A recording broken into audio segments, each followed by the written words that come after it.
বন্ধুরা, আজকে আমার রেসিপি মৌরি মিছরির শরবত। এটা শরীরকে ঠান্ডা রাখতে সাহায্য করে।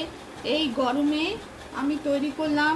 আমাদের ছোটোবেলায় মা, দিদিমা, কাকিমা বা ঠাকুমারা দিতেন গরম থেকে যখন আমরা ফিরে আসতাম।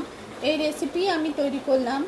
আগে মৌরিটা ভালো করে ধুয়ে আর সারা রাত ভিজিয়ে রেখেছিলাম। তারপর মিক্সিতে মৌরি আর মিছরি সম পরিমাণ একসঙ্গে নিয়ে একটু ছোটো এলাচ, একটু গোলমরিচ আর একটু জল দিয়ে তৈরি করলাম।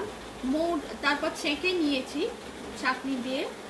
মৌরি মিছরির শরবত আর একটু পুদিনা পাতা আর লেবু দিয়ে গার্নিশ করলাম।